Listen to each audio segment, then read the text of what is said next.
Anon calls for officials in government to defect as PM vows a hardline stance against all lawbreakers. Charges brought against high school students 15-year-old Benamaporn Ploy Nivas and 17-year-old Lopnaphat Min Wangsit highlight that this is an intergenerational struggle in Thailand between two entirely different age groups, cultures and visions for the kingdom. There were strong signals this week that the government's patience has been tested to its limits and that the prospect for violence has grown despite the peaceful nature of the protests up to last Tuesday, often highlighted by the student movement's leaders. Thailand saw its most dangerous protest clashes this week since the anti-government movement erupted in early July, causing the Prime Minister and senior police officers to warn about a legal crackdown on those breaking the law.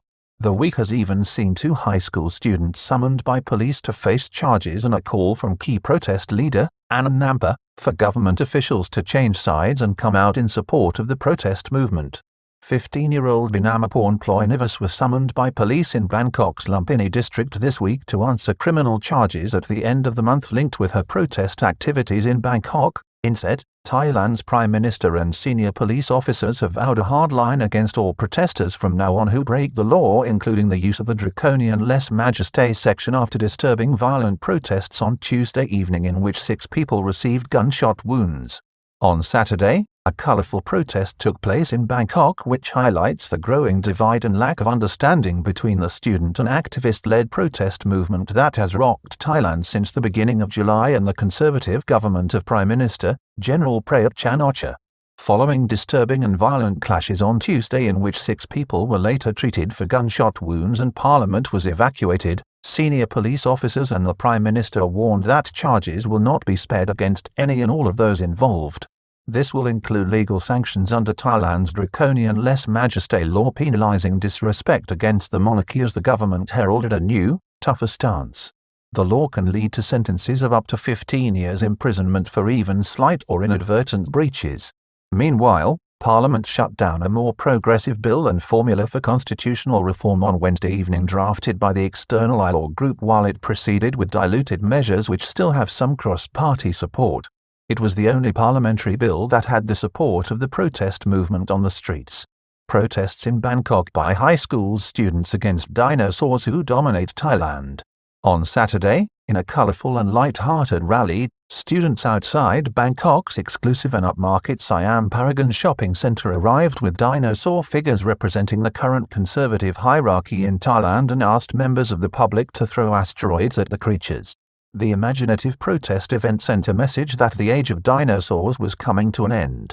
The rally was organised by the Bad Student movement which is now calling for the resignation of Education Minister Natuful Teepsuwan. "Bye-bye dinosaurs. I arrive now," said one message to the government.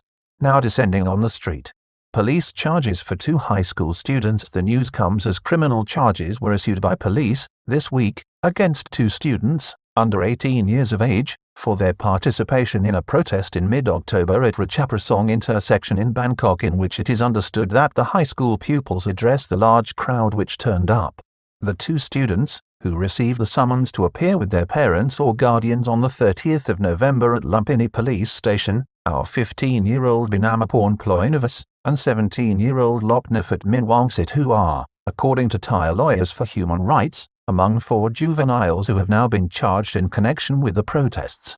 Protests are calling for a revolution in Thailand from its conservative tradition to progressive policies. The high school students are echoing a wider theme of the pro-democracy protest movement which is the need for a more modern and balanced society culturally, socially and economically. Young students are calling for an end to what they see as Thailand's deeply patriarchal society and want to see broader social issues addressed such as women and LGBT rights under the same umbrella.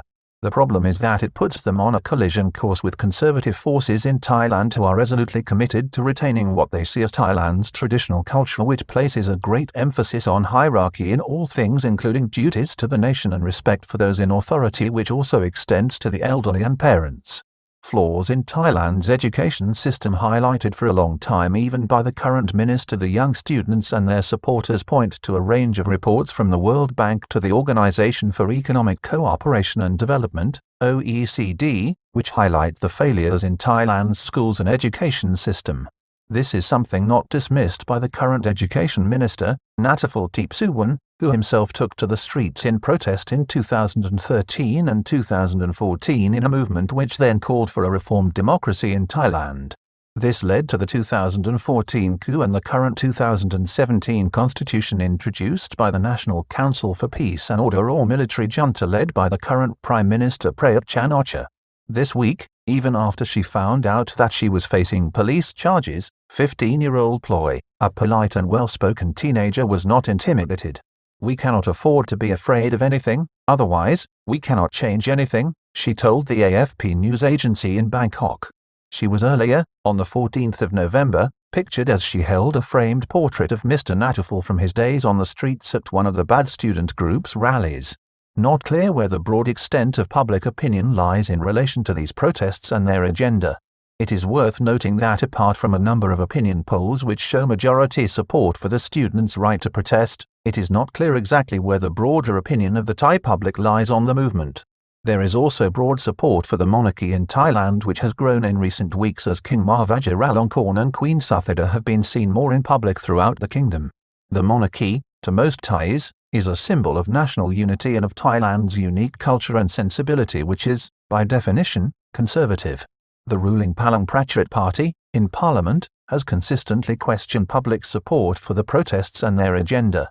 They point to several significant by-election wins this year in support of the government and the leadership of General Prayut, who, they say, was legally and democratically elected to his current position and has a valid mandate to govern, particularly during this period of economic and existential crisis caused by the COVID-19 virus.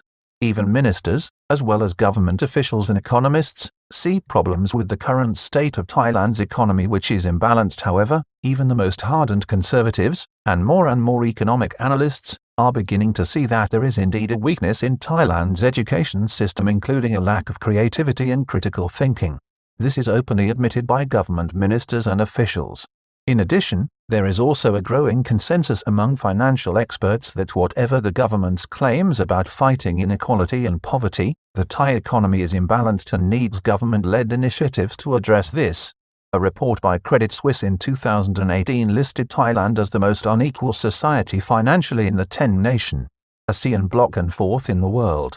Thai officials later disputed this, saying the data used was out of date and inaccurate.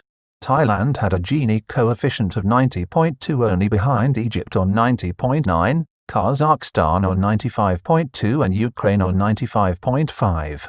For protesters and the opposition parties in parliament, the key to addressing this is a new political system, constitution and safeguards where the military is confined to barracks and where coups are made impossible. Pro-democracy activists want Thailand to move to a more Western, European type of democracy, despite the emerging problems now being seen in the West between the same forces there as are now fighting for the heart of the kingdom here. Arch-conservatives warn of communistic teachings on the other side. There are ultra-conservatives in Thailand, such as the former Army Chief General Aparat Kong Sampong, this week promoted by the king to a senior role in the Crown Property Bureau.